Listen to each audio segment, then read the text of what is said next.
AI is already everywhere in our lives, and it's changing how we work.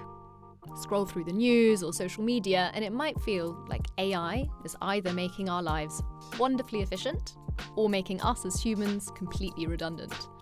So today, we'll focus on something that many of us are quite worried about. Is AI coming for our jobs? Welcome to What the Euro, the podcast where we make sense of the economy, the euro, and the economic decisions shaping our lives. I'm Catherine, and I'm here to break down the stories you hear about but rarely get explained. So, to help me separate AI fact from AI fiction, I'm joined today by Laura, who's an economist at the European Central Bank. Welcome to the podcast. Thank you very much for inviting me. It's very nice to be here. It's great to have you. So, Laura, you work a lot on AI, but you also research the European job market more broadly. But before we get into the big, scary job market questions, I want to ask something more personal. So, in your day-to-day as an economist, how much do you use AI? Actually, not that much. So you might hear it from my accent. I'm not an English native speaker, so I use AI a lot for drafting. So I just put my text in and say, please, can you correct the English?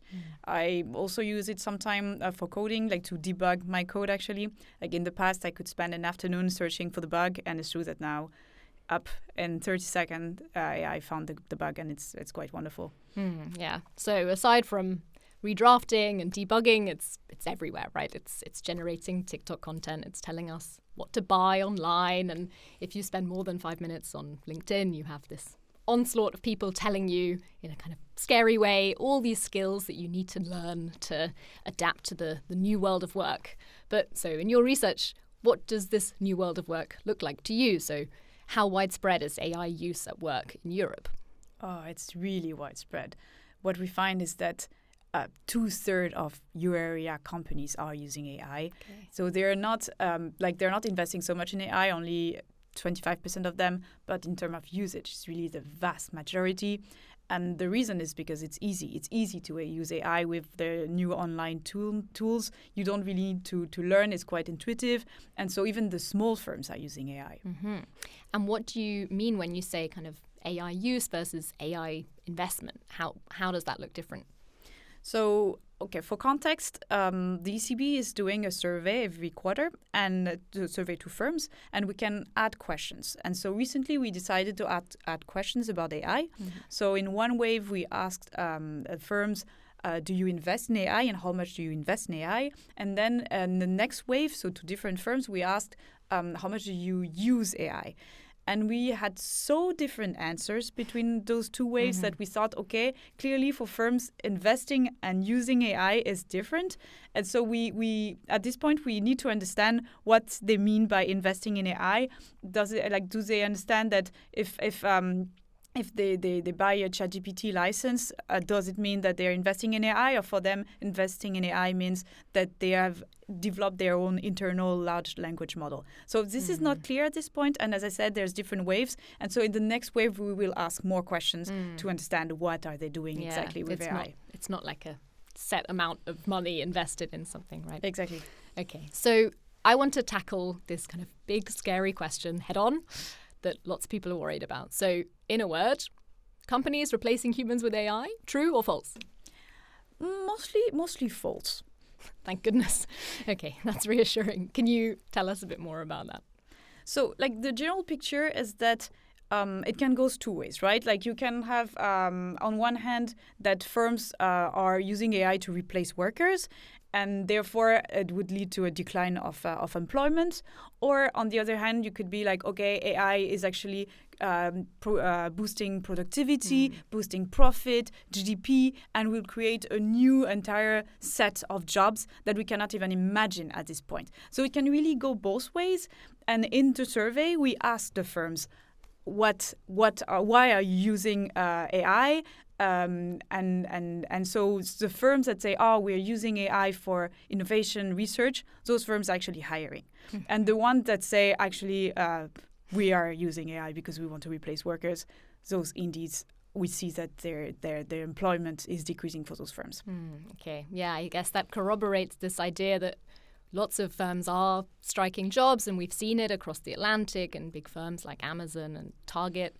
These are companies that, loudly, openly say that they're that AI is the reason why they're striking these jobs. So if we're in Europe kind of looking on from the sidelines, what are some things that we can look out for to see if a company is using AI to just sneakily replace people or instead actually to work smarter?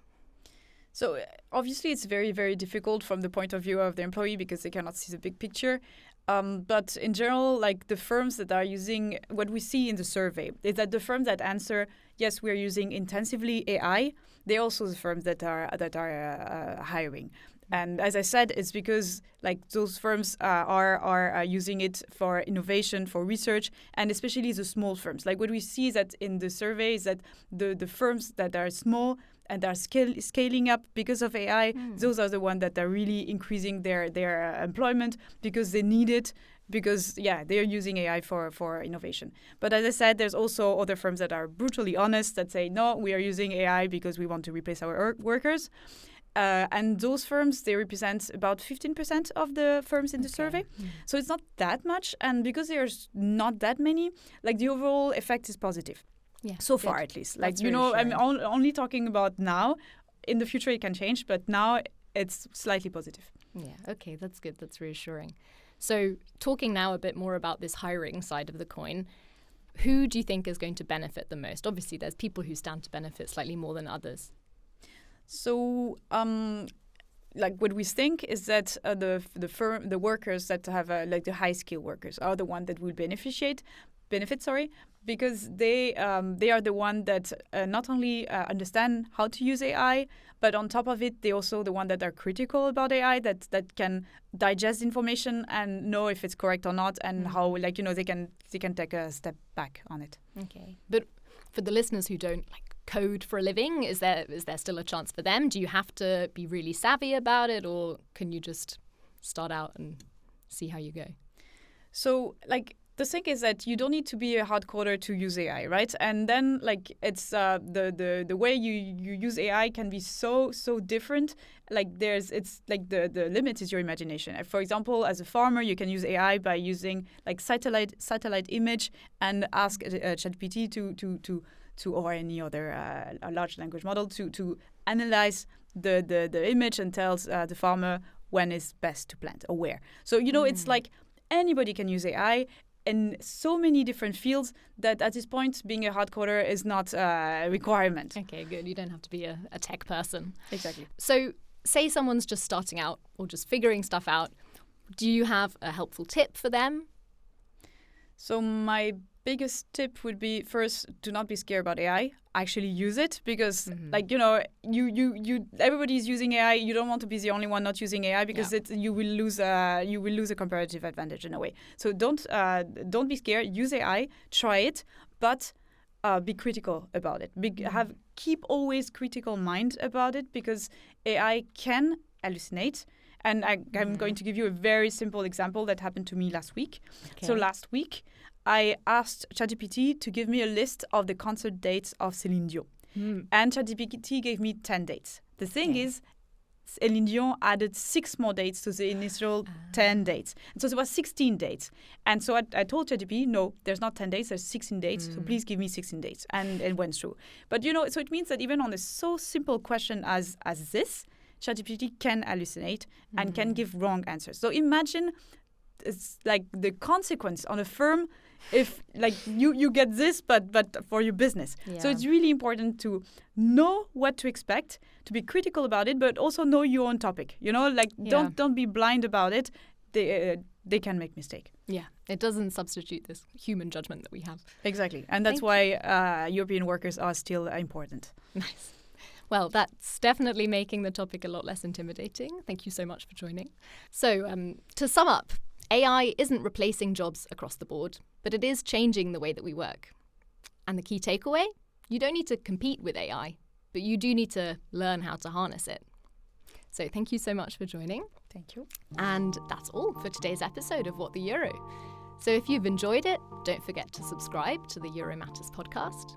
And why not drop us a comment or leave us a DM on Instagram to let us know what topics you'd like us to cover in future episodes. Until next time, thanks for listening.